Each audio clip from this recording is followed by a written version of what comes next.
তারা একটা তালিকা আমাকে দিয়েছে, সেখানে 17 জন শিক্ষকের নাম আছে। তাহলে আপনি কি স্বৈরাচারের দোষর? আপনি কেন কথা বলেন? তারা আমাদের সামনে আমাদের স্যারে এভাবে করে কথা বলতেছে, জিনিসটা খুব লজ্জাজনক ব্যাপার আমাদের জন্য। বিভিন্ন সময় বিভিন্ন রাজনৈতিক পট পরিবর্তন হয়েছে, তো আমরা শিক্ষক হিসেবেই আছি।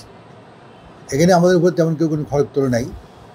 বিচ্ছিন্ন কিছু ঘটনা রাজনৈতিক মতাদর্শ বিভিন্ন থাকতেই পারে, সেই হিসেবে হয়তো কেউ কেউ ক্ষতির সম্মুখীন হয়েছে, কিন্তু শিক্ষা প্রতিষ্ঠানে কোনো নিপীড়নের শিকার আমরা হই নাই। যেহেতু শিক্ষা প্রতিষ্ঠানে কোনো দলীয় রাজনীতি এখানে নাই। আমি টিচার 7টায় ঢুকি 5টায় বেরোই, এখানে সবাই শিক্ষক।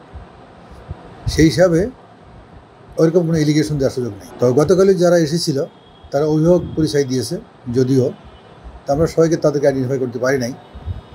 তো তারা আমাকে কিছু প্রশ্ন করেছে, মূলত তারা প্রশ্ন যে আমাকে করেছে, আমাকে জানতে চেয়েছে যে আপনার স্টাফের ভিতরে এই ফ্যাসিস্ট পতিত সরকারের কোনো শিক্ষক আছে কিনা। আমি পরিষ্কার জবাব দিয়েছি ওটাই, যেখানে যারা শিক্ষক সবাই আমার শিক্ষক। এখানে কোনো রাজনৈতিক দলের কোনো নেতা আছে বা নাই এটা আমার বলার কোনো সুযোগ নেই। তাদের আইডেন্টি আমি জানি না। তাদের আইডেন্টি একটা, যে তা আমার শিক্ষক। একথা বলেই আমি তাদেরকে বেঁধে দিয়েছি। এরপর তারা আমাকে জানতে চেয়েছিল আপনি কতদিন ফাইন্ড আউট করবেন। আমি সে মুহূর্তে কোনো জবাব দেয়নি, নীরব থেকেছি। না, তারা একটা তালিকা আমাকে দিয়েছে, সেখানে 17 জন শিক্ষকের নাম আছে। তাদের তালিকা তারা করেছে, তালিকা তো আমি দিই নাই। তাদের আমি তো একই কথাই বারবারই বলেছি যে আমার এখানে কোনো রাজনৈতিক টিচার নাই, সবাই টিচার, এখানে কোনো পলিটিক্যাল পার্সন এখানে নাই, আমি কথাই বলে দিয়েছি। গতকালকের যে ঘটনা, এটা সম্পূর্ণ আবুল কাশেম সাহেবের সাজানো নাটক। কমপ্লিটলি একটা বহিরাগত দল দিয়ে এটা পরিচালনা করা হয়েছে। একটা ছোট্ট একটা ব্যানার, মনে করেন 3 ফুটের 3 ফুটের একটা ব্যানার, অভিভাবক ফোরাম নাম দিয়ে। কিন্তু স্কুলের শিক্ষক, তারপরে প্রিন্সিপাল, তার সাথেও কথা বলেছে যারা এসেছে, তাদেরকে আমি জিজ্ঞেস করলাম, তারা তো বলতেছে যে অভিভাবক এলাকাবাসী তো আমার জন্ম এই এলাকায়, আমি চিনব না এলাকাবাসী? একটাকেও আমি চিনলাম না। আমার সাথেও দুর্ব্যবহার করলো মাঠে, যখন তারা বিভিন্ন প্রতিবাদ বলতেছে, কথাবার্তা বলতেছে। আমি বললাম তোমরা কারা, আপনারা কারা? বলে আপনি কি স্বৈরাচারের দোষর? আপনি কেন কথা বলেন? আমার সাথে এরকম ব্যবহার করে। যাই হোক, গতকালকে পরে এরা কমপ্লিটলি বহিরাগত। আবুল কাশেম সাহেবের একটা সাজানো নাটক ছিল গতকাল।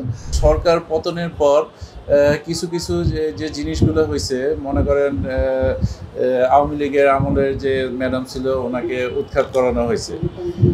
হ্যাঁ, তো তারপর হয়েছিল যে আমাদের এখানে আমরা ভারপ্রাপ্ত টিচারে করছিলাম আবুল কাশেম স্যার। তো উনি 6 মাস ছিল। 6 মাস পর তার আসলে মেয়াদ শেষ হয়ে গেছিল।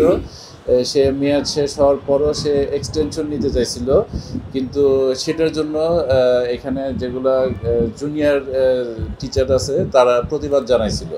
তো সে সুন্দর করে ওরকমই করে নেই, সে চলে গেছে। তো আমরাও রিলায়েবলভাবে আছি যে এমন কোনো কাহিনী নেই। এখন আমাদের যে স্যার আছে কবিরুজ্জামান স্যার, উনি অন্তত খুব ভালো মানুষ, আমরা তার হাতে গড়া। কিন্তু এখানে সুন্দর চলার ক্ষেত্রে হুট করে কালকে আমরা কিচ্ছু জানি না, কালকে 1-150 লোকজন এসে স্কুলের ভিতরে বিভিন্ন তাণ্ডব করতেছে।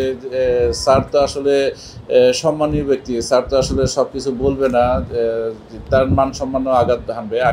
আমি স্যারের ব্যাপারে বলবো না, কিন্তু এইখানে যে টিচাররা আছে তাদের বলা হয়েছে যে আমরা দেখাই দিব, আপনারা যদি বেশি করেন আপনারা সবাই আওয়ামী লীগের দোষর। এখানে যখন স্যার স্পষ্ট বলতেছে যে আমার এখানে কোনো রকম আওয়ামী লীগের কোনো রাজনীতির লোকজন নাই, তারপরেও তারা যারা প্রতিবাদ করতেছে তারা আওয়ামী লীগের দোষর বানিয়ে দিচ্ছে।